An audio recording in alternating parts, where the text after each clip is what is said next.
Welcome to the Wilderness Season podcast. I'm your host, Sherry Ward.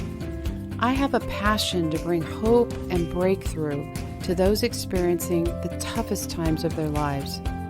In this podcast, we will give you critical insights and revelations as I interview people just like you, those who have been right where you are and understand exactly what a wilderness season is all about. It's real, it's raw, it's practical. Come join the conversation. Welcome to the Wilderness Season podcast. Hello and welcome to today's podcast of the Wilderness Season. Today we have Rob Miner back on the show, and I am so excited. When I first talked to Rob, I'm like, he gets it. So you get more of Rob, and we're going to go over together different topics in the wilderness. And he's going to be a reoccurring guest, so get used to him. I hope that you have a chance to listen to episode 2. So if you have not listened to episode 2, that is a must. You have to listen to that. It's a absolutely captivating story, and you won't be able to put it down or stop the podcast at all. So with that, I'd like Rob to join me today. Hello, Rob. How are you? I'm good. Good to have you again. And I'm so excited that we're going to be able to do this bantering back and forth and what my friend calls noodling out, where you just can noodle on some things and bounce ideas back and forth. Yeah. So today's topic that we're going to talk about is what exactly is a wilderness season. I think there's a lot of misbeliefs around there where they're like, oh, we're coming in. Oh, we've been in it several times. We're coming out. We're coming in. Yeah. And the way that we're defining it more is in that the heavy Job season where you get hit like on every level. So what do you think exactly is a wilderness season? How would you define it to our listeners? That is one of the most difficult things I could possibly define because there's so many different examples in the Bible. For example, you can take the example of Jesus spending 40 days in the wilderness. It's a very short but intense wilderness season. Right. And then you have the nation of Israel, which of course is not an individual, it's a whole nation. Right. That spent 40 years in the wilderness. So those are two completely polar opposites. And of course you have the story of Job on one side of the spectrum, who went through a very, very severe testing for a very short amount of time. Might have been days, couple weeks, month. We don't really know. We don't know, but haven't you heard though before that it was like maybe a week-long thing, and it wasn't a year. It clearly wasn't long. Yeah. But on every level. Oh yeah. He got hit on every level. I mean, it just when he came up to breathe, the next thing happened, and the next thing happened. And we're talking the utmost severity at every level. Oh yeah. I mean, stakes were high on that. Yeah. I call it personally, and I know the Lord's told me He doesn't like this term, but for me, it's how I felt, and I call it spiritual waterboarding. Yeah. Where you just feel like you just go into the water, and it's like you barely come out of the water, and then you go right back down, and it's that whole like you're trying to even catch your breath before the next thing happens. Yeah, and my favorite example when talking about the wilderness is the story of Joseph. Yeah, I love Joseph. Now, that was a 13-year journey. We could also talk about the story of Abraham, which is a 25-year journey. But Joseph was clearly a more intense journey than Abram's. Abram waited for 25 years. His was more waiting. Now, let's put this in context. That was not an easy waiting. We can talk about that another time. But Joseph, it was a much more severe type of testing. He starts by receiving the promise. In fact, he receives 2 dreams. The first one is a dream that his brothers and his father would bow down to him. And of course, his brothers had a tissy when they heard that. And so then the next night, he has a dream that the sun, the moon, and the stars will bow down to him. And I'm sure they really loved that one. Yeah. So he's brimming with hope. He receives the call of God on his life. And then almost instantly, he is betrayed by his brothers and sold into slavery. For 10 years with Potiphar. Yeah, I don't remember. Was it 10 years? It's 10 years with Potiphar in slavery, and then 3 years in the prison, I thought. Gotcha. So it's 13 total. And I would imagine those 10 years of slavery, there were some good times because he was promoted to like the top slave. He had a leadership position under Potiphar. That's true. He got to the point where he actually had a really good relationship with Potiphar. Yeah. So even though he wasn't technically free, right. He had some privileges over a normal slave. Yeah. I mean, I'm sure it was very difficult, but probably not nearly as difficult as the 3 years that would follow. Because I think that was the disappointment years. And what I call that is the crossing over time. Yeah. And what nobody warned me about is when you go through the wilderness, right before you hit the promised land, there's the crossing over time. Mm-hmm. And for me personally, I don't know, you can talk about what that was like for you. Mm-hmm. But that crossing over period of time was, I don't know, like taking the wilderness and putting it on steroids. It just really amped up everything that had been happening to be... It was almost like the enemy's one last ditch effort to take me off track. Yeah. And I know in your story you had talked about the enemy just saying, give up. Why don't you finally give up? It's that one last ditch effort by the enemy to say, bow out. Yeah. Just tap out, ring the bell, be done. Yeah. Yeah, no doubt. And when you think of the story of Joseph, if you take it in greater context, he wasn't just thrown in prison for a crime he didn't commit. He had been a slave for 10 years. For 10 years, he had that splinter in the back of his mind about how his brothers betrayed him.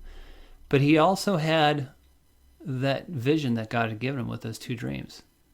Mm-hmm. And my guess is he had more revelation in that 10-year time period. It's not that just because it's not in the Bible doesn't mean it didn't happen. Yeah, that's true too. And so I'm sure when he was in the prison, he's like, what the... It's like after everything that I've been through, now by the way, I'm here because I was a righteous man and did the right thing. Yeah. And now I've found myself here. And we're talking about 3 years of just sitting in a prison cell. But you know what I find interesting about that story is that he had to have had some kind of hope in that process because he just didn't curl up in a corner. He was still... Right. Reaching out and saying, hey, what's wrong? I see that your countenance is low, like going after the dream interpretation. He could have cashed in his chips a long time ago. Yeah. But it was like God was teaching them those skill sets. And I always think, with Potiphar, he learned how to manage a house. Mm-hmm. And in the jail, he learned how to manage the business of a jail so that then he could manage a nation later. So it was all like, it's easy for us because we see it in hindsight. Yeah, I mean, the majority of what I know from Joseph's 3 years in the prison is that catchy tune from the Disney movie Joseph, Prince of Dreams. Oh, okay. You know better than I. It's very inspirational. I'm sure it wasn't that cheery when he was in prison. But, yeah, I mean, there's no doubt. I think he learned a lot of skills in the 10 years that he was a servant under Potiphar. Not just technical skills, reading skills, leadership skills, communication skills. But the 3 years in the prison was the character development. It was the faith being refined in the fire development. Absolutely. It was, to take the words from Abraham, the believing against all hope training in the prison. Yeah. And, of course, you could divide that into 2 sections. Because he was thrown to prison, and I guess he was there for about a year, when he interprets the dreams of the cupbearer. And so for the first time, he catches a vision of how the heck he's going to get out. And he gets all excited. I finally see it. Now I understand why the sun, the moon, and the stars are bowed down to me. It's like, I have an audience with Pharaoh. Tell Pharaoh about my gift. And then... Nothing. Crickets. The door shut. Crickets. For 2 years. That had to have been hard. But I think for our audience that happens a lot of times. Mm-hmm. I mean, even in your story that you told as well, we're going in this direction. We are waiting to get out. We think we can see the light at the end of the tunnel, and then crickets. I mean, not only that, I can even tell you there's several things. I mean, if I sat down and made a list, there's probably 4 or 5 different things that God showed me 2 years ago that I see coming to pass now. That didn't make sense then, that makes sense now. Right. So it's not to say, oh, there's a 2-year window. Now you know what to expect. No, you don't know what to expect. No, because it might not be a 2-year window. It might be a 5-year window. One thing I can guarantee you is, okay, so Jesus said, no man shall know the time and seasons. And we interpret that as saying, no man can know the return of Christ. I think that's more than just no one can pin down a date that Jesus will return. I believe it's a spiritual principle. He's saying, look, when you're in a season with God, you can't crack the code. Yeah. There were so many times I'm like, oh my God, on September 9th, God's and then September 9th comes and goes, and it's like, damn, that wasn't it. Or this prophetic word, and it's like, okay, you're coming out. I can't. Did you have a lot of those where it's like, you're coming out, and that was like 5-8 years ago. It's like, okay, I'm still not out yet. You know, what's going on? Yeah, I heard this message 3 times in a period of a week. One time, I forget when it was, several years back, when I was in the wilderness. It said, God will give you a promise, and then he'll take you about as far in the opposite direction as he can possibly take you first. Yeah. And, you know, that's one of the main themes of the wilderness is St. John of the Cross called it the dark night of the soul. And the reason he called it the dark night is because you can't see. Like, even when you think you see, it's amazing how much revelation I got. In my dark night of the soul, I was getting much, much more revelation than I typically do. Yeah, me too. But they were random puzzle pieces that didn't necessarily fit together. Yeah. They're starting to come together now. These last 2 years, they've been coming together more than ever before. But when you're in the wilderness, you're like, oh my God, God's on the throne. I just had this amazing experience. But you don't have anything to connect it to. Right. And so even if you think that, you know, maybe you put 2 or 3 pieces of your life puzzle together. The square parts. The line. It's not enough that says exit this way. Yeah. But we had talked about that too. And I went to a really famous conference overseas, and the guy's like, okay, what do you want to get out of this conference? And I said, I want the box top to the puzzle. And the guy looks at me and he's going, what are you talking about? And I'm like, I want the box top. And I prayed all weekend long. I prayed, God, I want the box top. I want the box top. I want the box top. And by the end of the week, and I don't know why, God waited to the whole end of the weekend and said, I'm not going to give it to you. I'm not going to give it to you. He said, if I give you the box top to the puzzle, you're going to be the one that tries to control the whole thing. Yeah.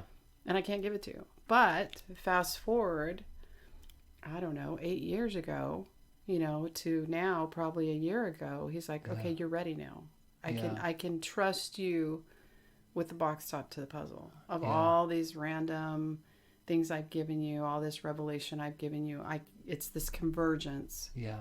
It's this massive convergence of everything, just like going shoo, and just putting together. And I think one thing we don't realize, it is love that keeps us in the dark. And here's the reason why. We don't realize how beautiful mystery is. I mean, think about it. When you watch a good movie, if someone is, I know how it ends, oh, shut up, don't tell me the end of the story. You know, God is the ultimate storyteller. And when you are in the wilderness, it is like a good movie that just gets worse and worse, and you're like, this is nuts. And yet I can't even go to the bathroom because it's so exciting. Every day is just on the edge of your seat. Oh my God, this is amazing and horrible, and all at once. I have no idea, but I know this: God is on the throne. He is the author and perfecter of my faith. He's writing the story. He's going to finish the story. As I said in the last podcast, I may at times feel like the crazy guy from The Beautiful Mind. I love that. Yeah. But I'm not. Right. Even though I'm tempted to feel that way at times, even though sometimes I may cuss and moan and be pretty down in the darkness of my mind. Right. Deep down inside, I know he's writing this story, and he will finish what he started. Yeah, I fully agree with that. And I remember you talking about the dark night of the soul before, and you talked about the active versus the passive. Yeah. I think that was something that you had mentioned before. Do you want to elaborate on that? Yeah. So, there was a period of 2, 3, 4 years of what I would call the active night of the soul, or the active dark night of the soul. Now, I should say, the guy who wrote this book, which takes his ideas from St. John of the Cross and Teresa of Avila, I believe her name was, is that they kind of bleed together. It's not like one has a distinct ending and the other continues. The whole journey is a mystery. But if you were to put it in concrete language, he said, I would say there's two general ways of describing it. One is what I call the active night, and one's the passive night. Mm-hmm. He said the active element is essentially you practically learning all the things you need to learn. Like there were... and that's the active. That's the active. The active, okay. Like I told you that I went through that 40-day journey of honoring myself in all I think, say, and do. Right. I remember that. There were several small journeys within the bigger journeys like that where God was working on. Like there was one season where I was working on just having a still mind, where literally I'd have a tape or a stopwatch out, and I would time myself, and I'd stop it every time I had an active thought. Wow, that must have been hard. Horribly hard. Horribly. I would have been clicking that thing every 5 seconds. And pointless. You're like, what are we doing? This is stupid. I mean, this is the most boring thing possible. I mean, just staring at the wall, watching paint dry. But what he was showing me, when I could actually get up to like 12, 15 minutes of complete stillness in my mind, mm-hmm. I could feel like every cell in my body tingle. And there was this, what I call the presence of God. This deep, profound peace. This deep, profound sense of union. Like this is not just me encased in this body. Like the Spirit of God is in this body with me. It's very hard to describe what I'm talking about. But what I learned from that experience is I had spent the first 15 plus years of my Christian experience focusing a lot of my energy on trying to find the presence of God. Yeah. Like in worship, I'm entering into the presence. Or I sit on my couch and read and listen to worship music. I'm getting into his presence. Yeah. And he was redefining that. It's like, you don't get into my presence. That is your natural state of being. That's who you are. That's good. You are Christ in you. And so I don't feel the strong, quote unquote, presence of God as much now as I used to, because I don't need to. Because you're kind of perpetually in that. I am not coming from an orphan mentality that's desperately trying to find God. Right. I'm one with Christ. Right. No matter what I'm doing, I can, just be watching a game and throwing my pizza at the TV set. I'm in union with Christ. Right. So yeah, the active night is different experiences like that where you are practically learning different things that God wants to learn and teach in you. But here's the catch. It's not a series of tests that once you finish all the tests, you're now done and you can enter into your promised land. It doesn't work that way. Unfortunately, we're like, I want to pass the and we both used to be high school teachers, so it's right. Let me just give me the test. I want out. Yeah. But I can relate to the fact when you were talking about that stillness, because I think we both experienced very similar things, but just different, with different vocabulary and different ways we did it. Yeah. But I remember I used to go to this very charismatic church that only had 50 people and 30 on a Sunday. And the pastor was very prophetic. And he quoted, some scripture from the Old Testament. And he'd do this whole recited prayer. And then at the end, he would say, "Speak, Lord, for your servant is listening."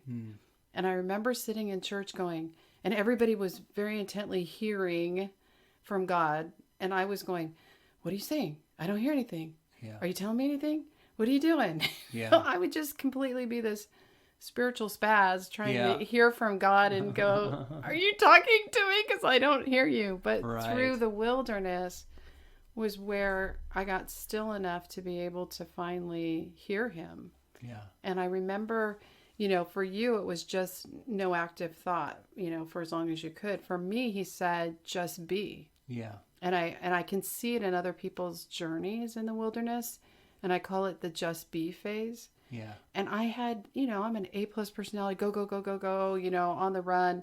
And I'm like, what do you mean just be? Like, Yeah. I didn't get it. I said, okay, well, I'll sit here on this stool and I'll just sit here. And I was just sitting and sitting for, 10 seconds, 15, Yeah. what felt like 5 minutes. I go, okay, are we done being yet? Yeah. Are we done? And so it was kind of that calming of the mind and the spirit and just Yeah. taking everything down just Yeah. to take a spiritual chill pill or something, and just chill out. I on do that. want to encourage listeners with this. You can listen to this and be like, man, this is so intense. This is like the A discipleship program. I don't know if I'll pass that test. Most of my time in the wilderness, I had this mentality like, I am never going to pass this test. Like, I am so Mr. ADHD, for example. Yeah. And I'm still Mr. ADHD. And I think that's important to note because we can get caught up with this idea like I don't have what it takes. It's not about us. No. Like, even now you'd think, wow, after all that you just explained, you must be really good at being still before God and hearing his voice. No, I'm not at all. I'm not at all. He's very generous. 90% of the revelation I get, I'm not even looking for. Wow. It just pops out of the sky and hits me. Because he's gracious. It's never been about us passing a test. Yeah. Those are things he wants to develop in us. It's not a prerequisite to finishing the course. That's good. Say that again. That was really good. He said it's not, I don't remember how I said it, but we get this idea that if I do all the right things, I can get this test over with more quickly. Yeah. And that was me being an A or B student in school. It's like, okay, if I just pass it, put my head down, grit it out. Yeah. Because that was my idea. I'm going to put my head down and I'm going to grit this thing out to the end. Yeah. And get me out. And my final, how you had said in one of your other podcasts about, your tombstone was like, it's finished. And that was like your tombstone of like dying. Yeah. For me, it was like a 4-year journey out of the 14 of dying to a spirit of control. Yeah. But my final statement I had to come to, which was the hardest thing I've ever had to say in my life, was I will be here as long as it takes to get everything out of me that needs to get out of me so that I can take the promised land and not only take it, but occupy it. Because just because you conquered it, you still have to occupy it. And that was death to the timing, controlling the timing. Mm-hmm. That if I was good enough, if I obeyed enough, if I did everything God told me to do, then I would be out of here early. Like, I'd get a straight A on my report card and get out of here. And I had to finally give up and say, I'll be out. Yeah. And one of the things that I hear a lot of pastors saying is, oh, well, the Israelites, they could have just gotten out of the wilderness if they would have just taken the straight road and it would have only been from point A to point B and it would have only been 11 days. And I don't think it's about that. It's not about getting from point A to point B in 11 days. It's about getting out all the old mindsets. Mm-hmm. It's about dying to self. It's about laying it down, everything. And the slavery mentality that they had for 400 years as multi-generations in slavery in Egypt, they had all of that mindset that had to come out of them to even go in the wilderness. I mean, the wilderness and then the promised land. Yeah, there's no doubt control is a major theme of the wilderness, as in dying to control. Yeah. Like, we have no idea. Your average person has no idea how much we're control freaks. And I only know how much I was a control freak because I know who I am now and I know who I was 5 years ago, 10 years ago, 20 years ago as a complete head case. the amount of stress and fear and depression and wondering what people think about me and, all the different ways we strive to do this, that, or the other, or to be recognized in this way or another. We have no idea how much we're slaves to control. Yeah. So, my journey began, if you saw or if you listened to the last podcast, I had this experience with Matthew 6:33. And for several years, I had interpreted, seek first his kingdom and his righteousness, and then all these things will be given as well. Now, if you're the listener, you might be saying, I'm pretty sure that's what it says. Am I understanding it wrong? Did I misquote it? That's what it says. What you don't understand is the time lapse between the word and. And I had come to the point where I had to learn to reinterpret this way. Seek first his kingdom and his righteousness. Period. Now, you, the listener, are probably thinking, well, where's the end? Is there something? Not if you want to see it. I hate to be so blunt, but I mean, and that sounds painfully like, I will never get there. I was like, I will never get to the place where I just, because I wanted it so much. Yeah. You'll get there. You'll get there. Because he is the author and perfecter of it all. And that's the big picture is, in a sense, it's like going into surgery. Think of yourself as asleep under the operating table. It seems like you're awake, but he's going to accomplish what he needs to accomplish. He's going to do what he's going to do. So I know that everybody has like a different experience, but I really think that the way that we're defining it is just dying to self, dying to performance, dying to all these things. So it's more of that. I know you talked about active. Have we talked about passive? No, kind of inadvertently, but so the passive night, as it's described in the book, The Dark Night of the Soul, is more kind of like where you're under the operating table, where God is at work in mysterious ways and you don't even realize what he's doing. And he says that's where most of the change happens. And that's actually good news. Yeah. It's liberating news. Because, I call Hebrews 4 the mountain peak of Scripture. In Hebrews 4, it refers to the Israelites who came into the promised land.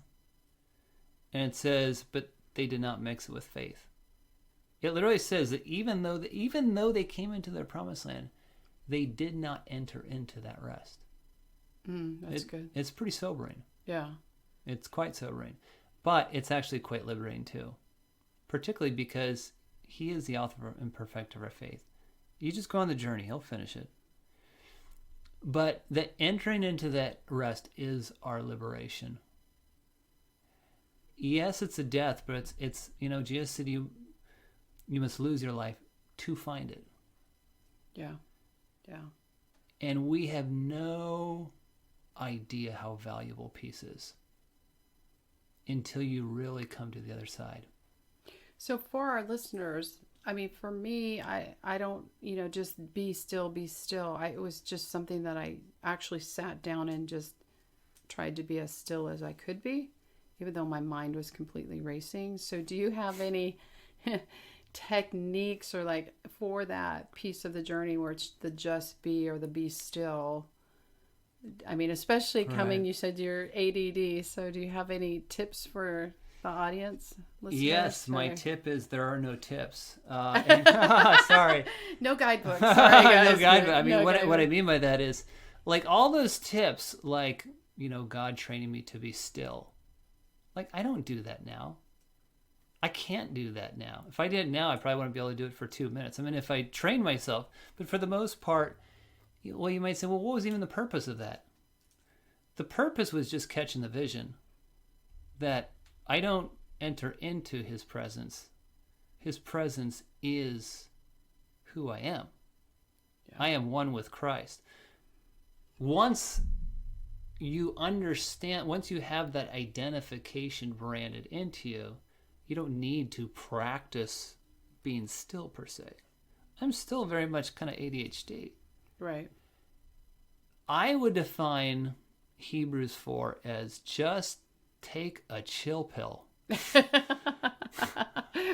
Yeah. Just don't worry about it. Yeah, but. No, just get the buts out of your, out of your Fred Flintstone. out of your vocabulary. It's just, he's on the throne. He's in the driver's seat. He'll figure it all out. You don't need to understand it all. Just take a chill pill. That's awesome. Well, the other thing I know that we had talked about that I liked was with Jesus in the wilderness, he was in there for 40 days. Yeah. And yet the children of Israel were 40 years. And I remember because of their, like, God wanted to take them quicker, but because of their disobedience, then he said for every year, or every day, I'm going to make it a year. So if you take the 40 days, then that would be the 40 years that they were in there. Do you have any insights on that? I do. Now, I should note, this is going to sound like a principle.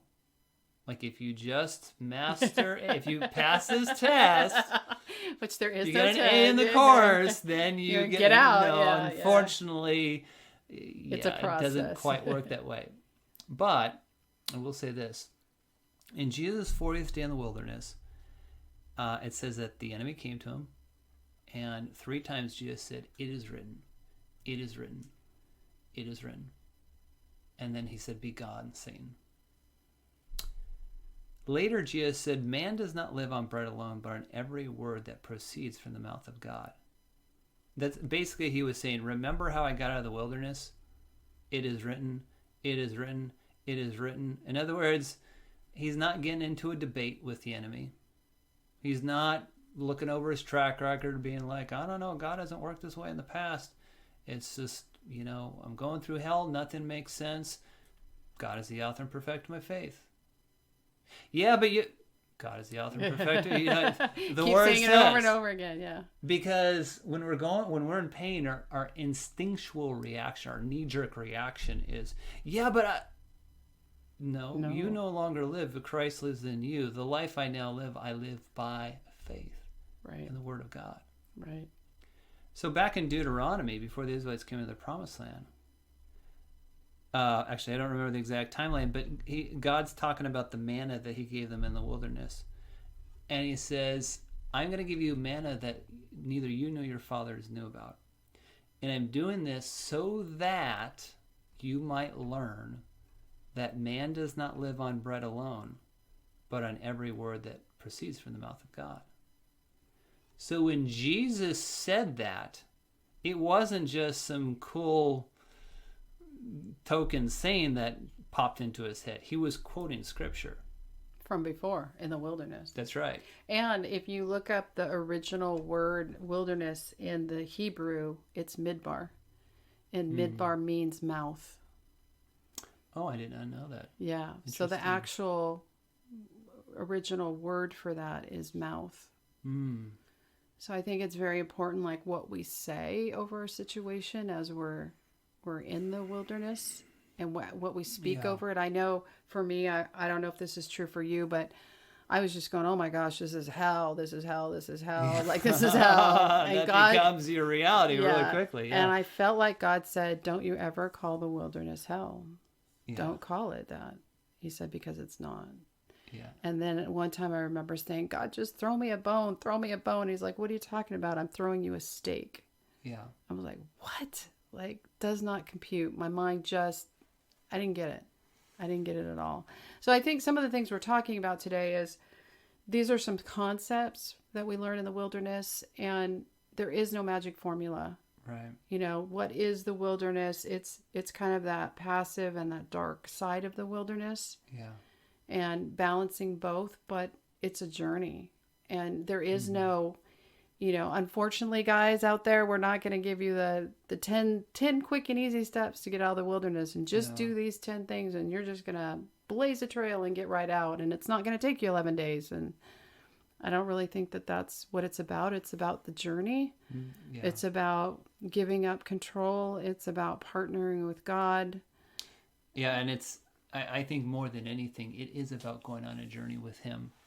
And I emphasize the words with him. I think that's why Abraham, of all the people in the Bible, is considered the father of our faith. Now, Noah and Job were before Abram, so it's not just he was the first guy in the story. Yeah, that's true. But I think I believe that he is called the father of faith because of all the people in the Bible, he best exemplifies what it means to go on this Christian journey with him. And you might say, well, what did he accomplish? He just waited for 25 years. That's right. He waited for 25 years with God. And that's the point. The wilderness is dying to the things of this world, but it's coming into this matrix reality where we're coming into this concept of the kingdom of heaven, where I'm living in the spiritual reality of walking this journey with God. And it's stunningly beautiful. It's stunningly beautiful and extremely painful all at the same time. And I emphasize extremely painful. No, I don't want to minimize. It's horrible. I mean, there's times like, God, I'm throwing a lot of F-bombs. Yes, that's true. It's absolutely well, true. I just told him it was hell, and he said, don't say that. Yeah, it's both. So. All right, so wrapping it up today, is there anything else that you would like to add of what exactly is a wilderness and something that you can encourage our listeners with today? I would say the wilderness is a journey of being called on a journey with God. Oh, I fully agree with that. There's something so beautiful about God himself coming to you. Like he came to the 12 disciples and he said, come follow after me. You're like, I have been following you for quite some time. He's like, just follow me. Where are we going? Not going to tell you. How long? Not going to tell you. Just follow me. Well, just trust me. So that's the first part. It's going on a journey with God. 2, it is death. It is death to trying to help God come into your promised land. Yeah. It is where you become completely dependent on him and you realize there is only one way across over. God has to take me over to the other side. Yeah. I can't even help him. No. And nothing to speed it up either. No. And the third part is this. Part of the reason why it usually lasts almost always, if not always, lasts longer than we think or hope it will, is because he's trying to make a point explicitly clear. It's not hell. Our mind makes it hell. It's actually heaven. But we make it hell because we think this physical promised land is the pearl of great price. And he's redefining what that pearl of great price is. Union life with him, that is the crown jewel. Yeah. And did you find in your wilderness, I know that we've talked about it before in other episodes, but the revelation was just coming and coming and coming. I don't know, just being in that place, I just got so much incredible. I felt like it was a complete open heaven many times. Like I couldn't understand what was going on. Yeah. But then I felt like it was this complete open heaven at the same time, if that makes sense. Oh, it absolutely makes sense. And, there are times I miss it. Yeah. Strange as it sounds, because when you are that dependent on God, and yet God is that real to you, I mean, there is nothing in this world you can compare it to. So I think it helps sometimes to think from an eternal perspective.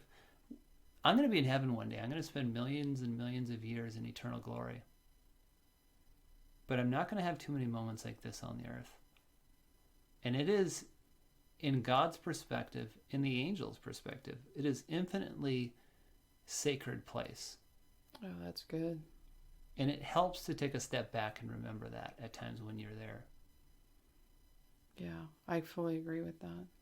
So we want to wrap this up today, and I thank you so much for coming, and thank you for, talking about what exactly is a wilderness and more defining it, because I think that's really going to help our listeners to get more of a feel of what we're even talking about when we say a wilderness, because it's so overused in the Christian community and it's got so many definitions. So at least now we've defined the way that we're talking about it for the podcast. So thank you so much for coming today. I really appreciate it. And we look forward to having you again as a recurring guest, because you are amazing. I've enjoyed it. It's a real treasure when you've been through it. It's a real honor to be able to help other people when they're going through it. That's so awesome. All right. And I also want you to share, I know that you've got a special Facebook page that you have been working on. Do you want to tell our audience a little bit about your Facebook page that you're working on? Yeah. So, about 2 years ago, I had taken a leap of faith and stepped out of my teaching career, believing God to open up the next door in my life. It's a long story behind that, but what I can say is after doing that, God began to pull back the veil and show me what he's doing on a national scale. Awesome. And this has never happened before. For the first 20 years of my Christian life, it's all about me. He's said a lot about me. He's given me words for other people. But this was the first time he's like, no, I want to show you now what I'm doing in this nation. And that's become my journey. He brought me into the school. I'm now ironically, a U.S. history teacher. Awesome. Go figure, the irony of God. Awesome. But I have created a Facebook group that's based off 2 years of research and really deeply seeking God on this, called The Daniel Generation, Knowing the Times and Seasons. Awesome. And how would they join it if they want to find out more information? What you do, you just Facebook, send me a Facebook invite. My name's Rob Miner, M-I-N-E-R. Friend you on Facebook. That's right. And then after I accept, then just say, hey, can you add me to the group? Okay, awesome. Well, thank you so much again for coming today, and we'll see you next time on the next episode. Yeah, thank you. Thank you for listening to the Wilderness Season podcast. If you need help navigating through your own wilderness season, pick up a copy of my book, A Journey Out of the Wilderness, available on Amazon. Also, continue the conversation online with us by going to our Wilderness Season Facebook page. For resources and events, you can go to www.sherrylynnward.com. If you have enjoyed this show, please subscribe and review our podcast. Just remember, you're not alone.